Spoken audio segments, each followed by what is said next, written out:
building a new house, thought it was a great opportunity to get all the rooms connected up. I did some investigation and thought from a heating perspective it'd be great to be able to control the rooms independently. From a lighting perspective, the kids just leave the lights on everywhere, and they probably still do, but at least now we can turn them all off, turn them all on. And things like the alarm is just great.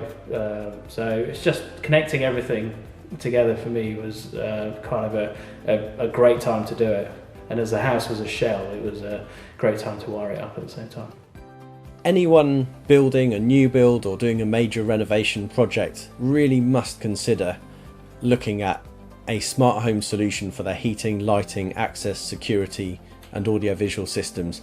It just has become the new normal.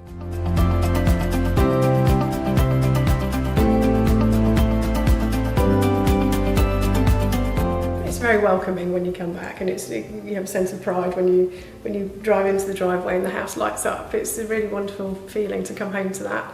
And as you walk through the house, for the lights to come on, it's just such a different experience, I think.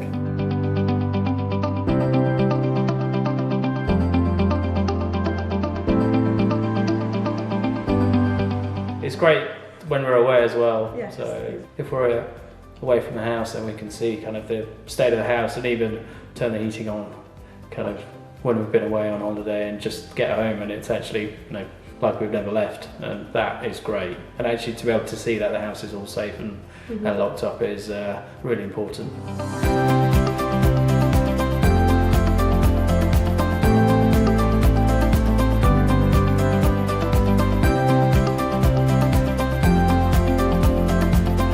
I love our ensuite as well, and that's, I think, really well done. Yeah, I think certainly that's one of my favourite parts of the house, is the lighting that we have in the bathroom really makes it.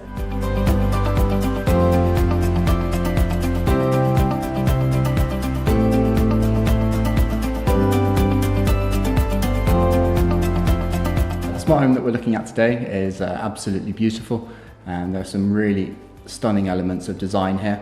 But the thing for me that I really like is the fact that where design hasn't been compromised at all, the smart home technology is still being fitted in here. So for me, my favourite aspect is the fact this is a really smart home that's got some really fantastic features, but actually it's not out in the line of sight anywhere really, it's all just hidden away. And that's great, that's what smart home technology can and should be, is not impacting the rest of your home, but really positively impacting the way you actually live in the home as well.